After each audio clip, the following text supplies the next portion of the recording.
It was about 2 years ago, almost exactly this time, and I was called into my boss's office at a Louisville business publication. I've been trying to make a good first impression for about the past 6 months, and it didn't seem to have been working out quite the way I'd planned. So as I sat in her slate gray office, her eyes a mixture of resignation and ruthless efficiency, she told me that my services were no longer needed. Soon, I was packing up everything I owned into a cardboard corrugated box while HR helpfully watched to make sure I didn't steal office supplies. And as I left the office walking down the hall, yes, it hurt, but there was a feeling of relief as well. I hadn't been enjoying what I was doing there for quite some time, and apparently neither had they. But I admit it hurt. I was 43 years old. All I'd wanted to do since I was a child, since I was a teenager, was be a writer, a journalist, a man of letters. And it looked like I was heading for a dead end in that direction. Whenever I wrote something that I thought was really good or well-crafted, nobody cared, nobody complimented. The only time I ever heard anything about my writing was if there was a mistake or if it didn't get enough clicks.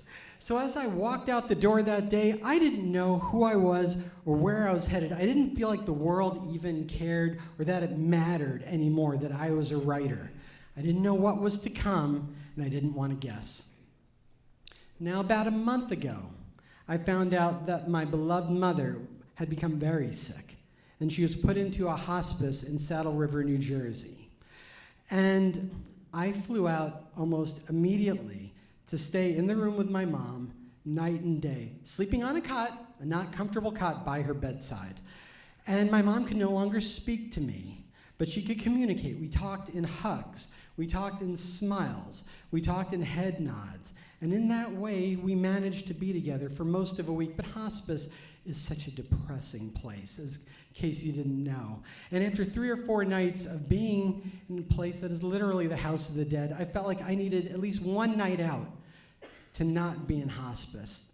So I got in my car, I drove half an hour away to Fort Lee, New Jersey to stay in my mom's apartment. Harriet Serchuk is her name, by the way. And as I entered the door, and I looked out over the 30th floor over the majestic Hudson River, I realized I'd never even been in my mom's apartment at any point when she wasn't there.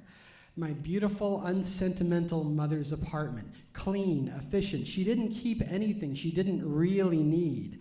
And that was her MO all through her life. It's what I admired about her. And I have to admit, one of the first things I did was I looked through her stuff. But it's okay, we were allowed now. My brother and we kind of were expected to do this because she could no longer look through her own stuff. And I opened a file in her desk, her neat, unfussy desk, unsentimental desk, and I saw a file that said family. And I said, well, of course I'm reading that. And on the top of the file, I saw a letter from my daughter that she'd made about my mom. It was a project, made me feel good. I saw a Christmas letter from my sister, even though we're Jewish. But it was like one of those letters, like, here's what we did this year. It was amazing. And then I found beneath them. I found a pile of my letters. 25 years worth, at least, of my letters. Now, my mom had never told me she was keeping my letters. I never expected her to keep my letters. Unsentimental. I thought she would read them, remember them, and throw them away. But I started to read them again. I'd forgotten I'd written most of these. She had bylines from articles that I'd forgotten I'd written. But what I forgot, Mom remembered. And as I went through these generations of me, I got a little embarrassed. There was one article from when I was a sophomore at ASU, and it was about how I was going to quit a writing seminar that was at 7:40 in the morning. I'd already missed a few because it was too early in the morning. And I wrote to my mom, this is the quote, I mean, that's just not realistic. Oh my God, shoot me now, kids. Believe me, it's realistic. But, you know, I felt guilty by my mother's bedside. I felt hurt. Was I a good enough son? Was I a good enough person? Did she know I loved her? And all through the letters, I had my answer. They all said, Mom, I love you. They all ended with, Mom, I loved you. I shared all the details of my life. The story of our lives was together in these letters, and my unsentimental mother had kept them because she cared. Now, the next morning, I went back to her bedside, and I said, Mom, you kept my letters. Did you reread them? And she nodded. I said, and then I had an intuition. Mom, did you keep them expecting that I would find them someday? And she nodded again. So my unsentimental mother had made Easter eggs for me. And as I read them, it renewed my interest in writing. I was not done. Writing may be done with me, but I'm not done with it. I'm going to write more. I'm going to write with passion. I'm going to write from the heart. I'm going to write the way I did before I had a byline.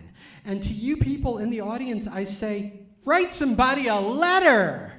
Print it out. Write it with a quill. Put it in a pad. Put it in an envelope. Put a stamp on the envelope and put it through the mail. Do not hit send, because if you're lucky like me, you'll get the gift of writing the letter.